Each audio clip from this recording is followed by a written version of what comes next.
Buongiorno, buongiorno carissimi, bentrovati per un nuovo video. Dopo valanghe di schemi, di ragionamenti tecnici, ci rilassiamo un attimo, chiacchieriamo del più e del meno, chiacchieriamo di attualità quest'oggi e chiacchieriamo di un argomento che nei commenti degli scorsi video è saltato fuori più e più volte, a volte osservazioni intelligenti, a volte meno, ma insomma è stato un leitmotiv dei commenti degli ultimi video sugli amplificatori vecchi. Ecco, il tenore di certi commenti andava dal sì, ma a me piace, ci ascolto benissimo, sì, ma bisogna riconoscere meriti a queste persone che hanno progettato questi amplificatori, che anche se non erano il massimo, erano pur comunque amplificatori storici, va bene, in contrasto al mio atteggiamento nei confronti di questi schemi, perché di schemi si stava parlando, del mio atteggiamento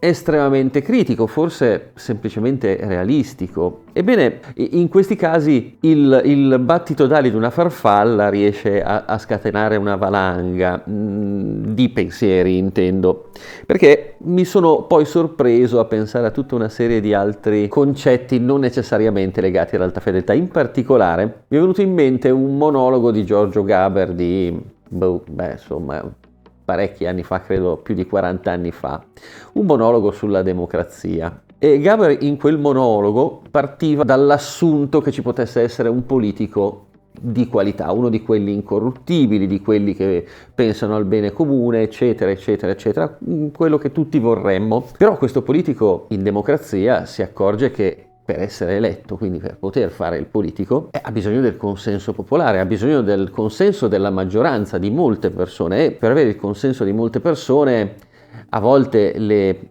posizioni troppo rigide, troppo puriste non sono convenienti da sostenere, e allora per allargare la base di consenso ecco che abbassa un pochino la sua qualità per poter essere appetibile ai più. Ma arriva un altro politico, sempre un ottimo politico, che però capisce che per avere la possibilità di governare deve abbassare ancora un tantinello di più la qualità per poter avere un ampio consenso. Il problema è che con questo approccio poi la qualità dei politici si perde, perché è la qualità quella che gioco forza limita il consenso, perché il bene comune non sarà la migliore scelta per il singolo, e siccome in democrazia i singoli sono egoisti, ognuno tenderà a votare chi crede che possa fare meglio il proprio bene, non il bene comune.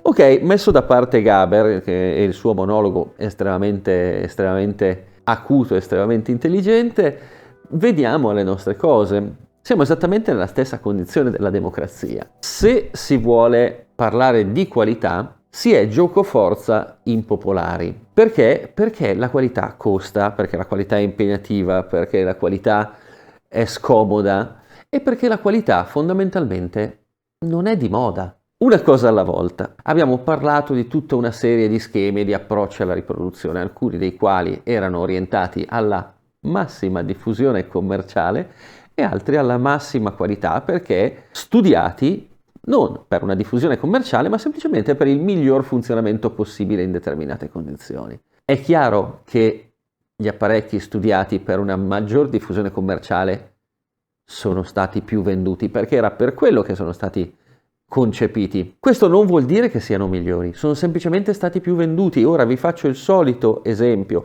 e questa volta ve lo faccio in italiano perché la volta scorsa l'ho fatto in inglese e nessuno l'ha capito. Ma secondo voi, se dovessimo misurare la bontà di un ristorante per il numero di pasti serviti, chi vincerebbe? Uno fra tutti, ma posso dire un nome a caso, McDonald's serve milioni, forse miliardi di hamburger, e dall'altra parte uno chef stellato ha magari un locale con 5 coperti, 10 coperti, non lo so, dico per dire. Da una parte un pasto costa 15 euro, 10 euro, dall'altra parte un pasto costa follie assurde, come dice qualcuno.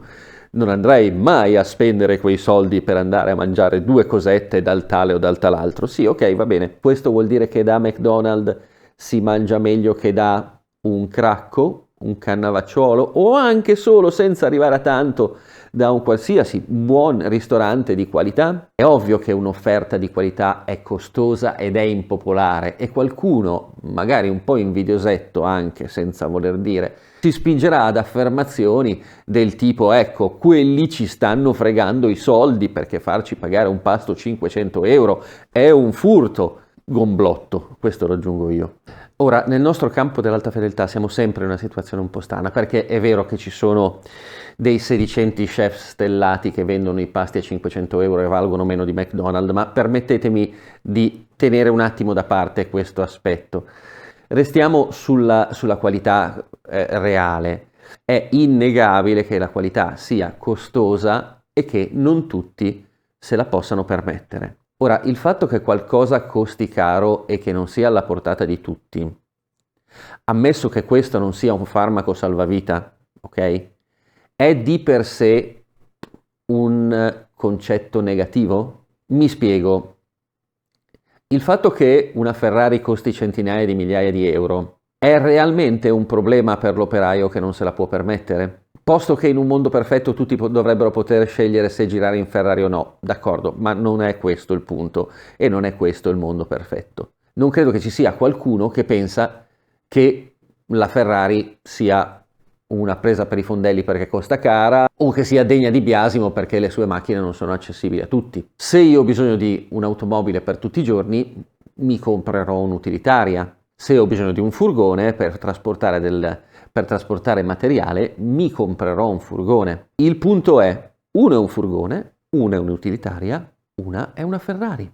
Nessuno dotato di buon senso direbbe che il furgone va meglio della Ferrari perché carica più materiale, oppure che l'utilitaria va meglio del furgone perché consuma di meno, perché per oggetti di uso comune, come gli automobili, siamo abbastanza consapevoli che oggetti diversi hanno funzioni diverse e hanno costi diversi e questo è un dato di fatto. Mi chiedo perché quando si parla di alta fedeltà i neuroni si spengano completamente e allora automaticamente un oggetto costoso diventa una fregatura, un oggetto di poco valore è un ammazzagiganti che va meglio di apparecchi di classe di qualità superiore. È un problema degli audiofili, mi chiedo? Cioè, forse tutte le persone i cui neuroni ormai non funzionano più si sono date all'ascolto della bassa fedeltà? Perché le polemiche di questo tipo sono estremamente frequenti. I commenti ai video fatti fuori contesto sono estremamente frequenti. Io di solito per compassione di quelli che scrivono questi commenti li cancello prima che qualcuno li riconosca, no? Ma mi chiedo, che cosa non è chiaro del confronto fra uno schema Western Electric costruito per il massimo delle prestazioni e uno schema di amplificatorino inglese, scegliete voi quale, progettato per il minimo costo di produzione? Che cosa non è chiaro fra questi due concetti? Cos'è che vi rimane così ostico da capire? Che due macchine progettate diversamente hanno un diverso valore? È complicato, è un concetto complicato, mi chiedo, aiutatemi voi, perché secondo me invece è una cosa assolutamente banale, assolutamente logica. È vero, un amplificatore, un apparecchio costruito secondo i concetti delle migliori prestazioni non è per tutti, è troppo costoso, ma resta quello il riferimento. Mi spiego, se io devo costruire un amplificatore adesso, devo copiare da quello che era il meglio della tecnologia o da quello che era tecnologia economica di larga diffusione? Mi sembra estremamente stupido copiare da progetti pensati già di per sé per essere soluzioni di compromesso. Non dico che sia sbagliato fare dei compromessi, ma dico che comunque qualsiasi compromesso deve partire quantomeno dal meglio, non dal peggio. Se no facciamo un compromesso su un compromesso, è chiaro che viene fuori una porcheria, e di fatti di porcherie ce ne sono in giro. Mi spiego, se devo copiare, copio dai migliori.